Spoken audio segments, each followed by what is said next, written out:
Good morning, welcome to our intellectual quality और learning platform. तो हम अपने डेली करंट अफेयर सीरीज की ओर आगे बढ़ते हैं। उससे पहले कुछ मोटिवेशनल कोट्स के बारे में जानेंगे। हौसले जिनके अकेले चलने के होते हैं, एक दिन उनके ही पीछे काफिले होते हैं। इसलिए निरंतर प्रयास करते रहना है, अकेले होकर ही प्रयास करना है, एक दिन सफलता अवश्य मिलेगी। इसी के साथ हम अपने डेली करंट अफेयर सीरीज की ओर आगे बढ़ते हैं। उससे पहले आप सभी लोग टेलीग्राम ग्रुप पर जुड़ जाइएगा। यहाँ पे आपको सारे पीडीएफ प्रोवाइड हो जाएंगे हमारे यूट्यूब सेशंस के। तो चलिए 8 जुलाई 2024 के सारे करंट अफेयर्स को डिटेल में कवर करेंगे, तो वीडियो के अंत तक बने रहिएगा। क्वेश्चन नंबर 1, हाल ही में स्वामी विवेकानंद की पुण्य तिथि कब मनाई गई? तो राइट आंसर हो जाएगा 4 जुलाई। 4 जुलाई को हम लोग हर वर्ष स्वामी विवेकानंद जी की पुण्य तिथि को सेलिब्रेट करते हैं। तो जानते हैं इसके डिटेल पॉइंट्स की ओर। प्रत्येक वर्ष 4 जुलाई को स्वामी विवेकानंद की पुण्य तिथि के रूप में मनाया जाता है। उन्हें आधुनिक भारतीय राष्ट्रवाद का जनक भी माना जाता है और उन्हें अंतर धार्मिक जागरूकता बढ़ाने और 19वीं सदी के अंत में हिंदू धर्म को एक प्रमुख विश्व धर्म बनाने का श्रेय भी दिया जाता है। इसी के साथ विवेकानंद जी का जन्म 12 जनवरी 1863 को कोलकाता में हुआ था और उनके बचपन का नाम नरेंद्र नाथ दत्त था। वर्ष 1893 की बात है जब उनको खेतरी राज्य के महाराजा अजीत सिंह के अनुरोध पर उन्होंने विवेकानंद नाम अपनाया। तो ये फैक्टर्स याद रखना होगा कि विवेकानंद जी का जन्म 12 जनवरी 1863 ईस्वी को हुआ था कलकत्ता में और उनका बचपन का नाम नरेंद्र नाथ दत्त था। ये सारे फैक्टर्स एग्जाम में पूछे जाते हैं, तो ये सारे पॉइंट्स को याद रखना होगा। और साथ ही साथ उन्होंने दुनिया को वेदांत और योग के भारतीय दर्शन से परिचित भी कराया। उनकी मृत्यु वर्ष 1902 में बेलूर मठ में हुई। पश्चिम बंगाल में स्थित बेलूर मठ रामकृष्ण मठ और रामकृष्ण मिशन का मुख्यालय है। ये भी फैक्टर्स याद रखना होगा एग्जाम पॉइंट ऑफ व्यू से कि जहां पर स्वामी विवेकानंद जी की मृत्यु हुई उसी मठ का नाम रखा गया रामकृष्ण मठ और वो रामकृष्ण मिशन का मुख्यालय भी है जो पश्चिम बंगाल में लोकेटेड है।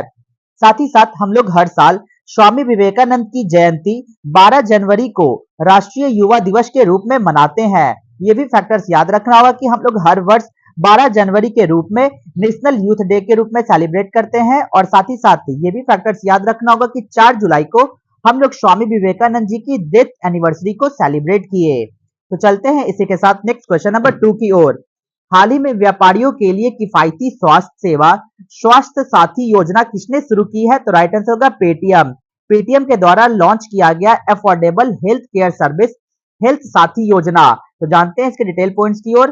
पेटीएम ने व्यापारी भागीदारों के लिए एक विशेष स्वास्थ्य और आय सुरक्षा योजना पेटीएम हेल्थ साथी लॉन्च की है जो पेटीएम फॉर बिजनेस ऐप पर उपलब्ध है। यह पहल हमारे व्यापारी साझेदारी के विशाल नेटवर्क का किफायती व्यापक स्वास्थ्य देखभाल लाभ प्रदान करके उनका समर्थन करने के हमारे निरंतर प्रयासों का हिस्सा है।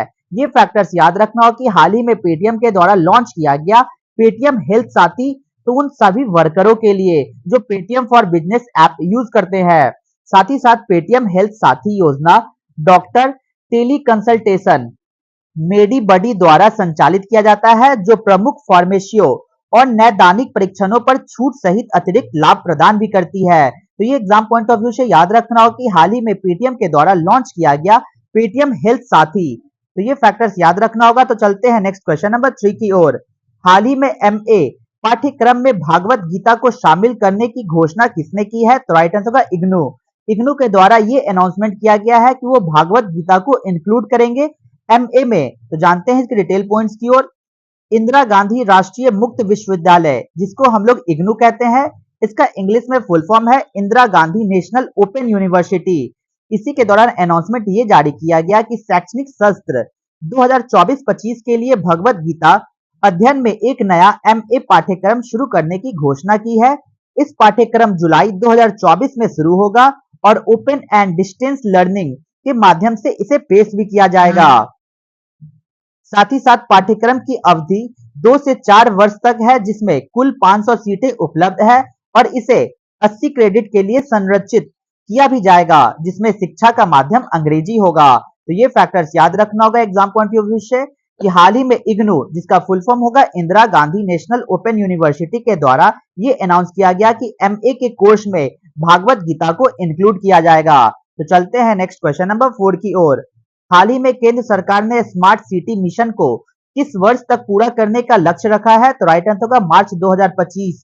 मार्च 2025 तक सेंट्रल गवर्नमेंट का ये योजना है कि वो complete the smart city mission को मार्च 2025 तक कंप्लीट करेंगे। तो जानते हैं इसके डिटेल पॉइंट्स की ओर। भारत सरकार ने केंद्र प्रायोजित स्मार्ट सिटी मिशन को 31 मार्च 2025 तक बढ़ा दिया है और यह योजना मूल रूप से 30 जून 2024 को समाप्त होने वाली थी, लेकिन राज्य सरकारों के अनुरोध पर केंद्र सरकार द्वारा इस योजना को बढ़ाया गया। लेकिन अब किसी भी नई परियोजना को मंजूरी नहीं दी जाएगी और मौजूदा स्वीकृत परियोजना को प्राथमिकता के आधार पर पूरा किया जाएगा। साथ ही साथ प्रधानमंत्री नरेंद्र मोदी ने 25 जून 2015 को स्मार्ट सिटीज मिशन लॉन्च किया था और इस योजना का लक्ष्य रखा गया था कि स्मार्ट समाधान के माध्यम से अपने नागरिकों को मुख्य बुनियादी ढांचा, स्वच्छ और टिकाऊ वातावरण और जीवन की सभ्य गुणवत्ता प्रदान करना है। तो यहाँ पे सारे इंटरेस्टिंग फैक्टर्स याद रखने होंगे, लेकिन एग्जाम पॉइंट ऑफ व्यू से स्कीम से डायरेक्ट क्वेश्चन देखने को मिलते हैं। तो ये क्वेश्चन अगर एग्जाम में आता है कि स्मार्ट सिटीज मिशन को कब लॉन्च किया गया था, तो 25 जून 2015 को लॉन्च किया गया और इसकी अवधि कब तक बढ़ा दी गई है? 31 मार्च 2025 तक। इसकी डेडलाइन थी 30 जून 2024 जो कि समाप्त हो चुका है, लेकिन राज्य सरकार के अनुरोध पर इसे फिर से बढ़ाया गया 31 मार्च 2025 तक। तो ये सारे फैक्टर्स याद रखना होगा। तो चलते हैं नेक्स्ट क्वेश्चन नंबर 5 की ओर। हाल ही में किस देश ने garden reach ship builders and engineers को 800 टन का समुद्रगामी टग बनाने का ऑर्डर दिया है? तो राइट आंसर होगा बांग्लादेश। बांग्लादेश के द्वारा हाल ही में garden reach ship builders and engineers को 800 टन का समुद्रगामी टग बनाने का ऑर्डर दिया गया। तो जानते हैं इसके डिटेल पॉइंट्स की ओर।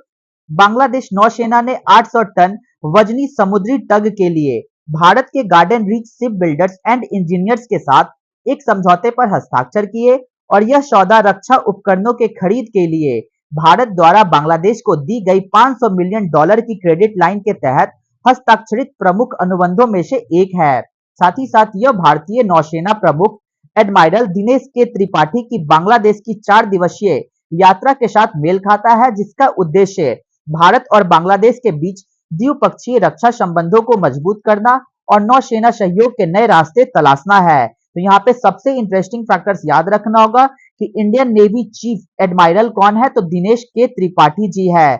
ये फैक्टर्स याद रखना होगा। साथ ही साथ ये भी पॉइंट्स याद रखना होगा कि बांग्लादेश नेवी के द्वारा हाल ही में हमारे इंडिया के garden reach ship builders and engineers के द्वारा एक समझौता किया गया, जिसमें 800 टन ओशियन गोइंग टग को बनाने के लिए इसमें समझौता किया गया। तो चलते हैं नेक्स्ट क्वेश्चन नंबर 6 की ओर। हाल ही में ब्रिटेन के प्रधानमंत्री के रूप में किसे चुना गया है? तो राइट आंसर होगा कीर स्टारमर। कीर स्टारमर को हाल ही में इलेक्ट किया गया as the prime minister of Britain. तो जानते हैं इसके डिटेल पॉइंट्स की ओर। ब्रिटेन के संसदीय चुनाव में लेबर पार्टी ने भारी जीत दर्ज की है और 61 वर्षीय पूर्व मानवाधिकार वकील कीर स्टारमर मौजूदा प्रधानमंत्री ऋषि सुनक की कंजर्वेटिव पार्टी को हराकर ब्रिटेन के अगले प्रधानमंत्री बनने के लिए तैयार हो चुके। साथ ही साथ अंतिम परिणामों में से 2 को छोड़कर सभी में लेबर ने ब्रिटिश संसद के सारे 600 सीटों वाले हाउस ऑफ कॉमन्स में उल्लेखनीय 412 सीटें जीती थी। तो ये सारे फैक्टर्स याद रखने होंगे। इंटरनेशनल न्यूज के माध्यम से ये फैक्टर्स हमें याद रखना होगा कि ब्रिटेन के नेक्स्ट प्राइम मिनिस्टर के रूप में कीर स्टारमर को अपॉइंट किया गया। तो चलते हैं नेक्स्ट अपने क्वेश्चन नंबर 7 की ओर। हाल ही में संघाई सहयोग संगठन का 10वां सदस्य किसे बनाया गया? तो राइट आंसर था बेलारूस। बेलारूस को हाल ही में 10th member of Shanghai cooperation organisations का 10th मेंबर के रूप में बेलारूस को अपॉइंट किया गया। तो जानते हैं इसके डिटेल पॉइंट्स की ओर। संघाई सहयोग संगठन, जिसे हम लोग एससीओ के नाम से जानते हैं, संघाई कोऑपरेशन ऑर्गेनाइजेशंस, इसके राष्ट्र अध्यक्षों के परिषद की 24वीं बैठक कहां पे हुई? तो 4 जुलाई 2024 को कजाकिस्तान में हुई। ये भी फैक्टर्स याद रखना होगा एग्जाम पॉइंट ऑफ व्यू से कि 24वीं बैठक एससीओ संघाई कोऑपरेशन ऑर्गेनाइजेशंस का 4 जुलाई 2024 को कजाकिस्तान की राजधानी अस्ताना में आयोजित की गई। कजाकिस्तान के राष्ट्रपति कासिम जोमार्ट टोकायेव ने शिखर सम्मेलन की मेजबानी की। यूरेशियन देश बेलारूस को एससीओ के 10वें पूर्ण सदस्य के रूप में स्वीकार किया गया, जबकि बैठक में भारतीय प्रधानमंत्री शामिल नहीं हुए थे और भारत का प्रतिनिधित्व विदेश मंत्री डॉक्टर एस जयशंकर ने किया था। एससीओ की पहली बार विस्तार 2017 में हुआ था, जब भारत और पाकिस्तान इस संगठन में शामिल हुए थे। ईरान को 2023 में इसके 9वें सदस्य के रूप में जोड़ा गया था और अफगानिस्तान और मंगोलिया को पर्यवेक्षक का भी दर्जा प्राप्त किया गया। संघाई सहयोग संगठन की स्थापना 15 जून 2001 को किया गया। यहाँ पे ये फैक्टर्स याद रखना होगा कि एससीओ की स्टैब्लिशमेंट या फाउंडेशन कब की गई थी, तो 15 जून 2001 को जब एससीओ का गठन किया गया था। उस समय केवल 5 देश इसमें शामिल थे, कजाकिस्तान, चीन, रूस, तजाकिस्तान और उज्बेकिस्तान। इन्हीं के द्वारा की गई थी और यह एक क्षेत्रीय संगठन था जिसने चीन के नेतृत्व वाली संघाई 5 संगठन का स्थान लिया था। तो ये सारे फैक्टर्स याद रखने होंगे कि संघाई कोऑपरेशन ऑर्गेनाइजेशन की स्टैब्लिशमेंट 15 जून 2001 को की गई थी, लेकिन अब इसमें टोटल 10 मेंबर हो चुके हैं, जिसमें लास्ट मेंबर बेलारूस को हाल ही में ऐड किया गया। तो ये सारे फैक्टर्स याद रखना होगा। तो चलते हैं नेक्स्ट क्वेश्चन नंबर 8 की ओर।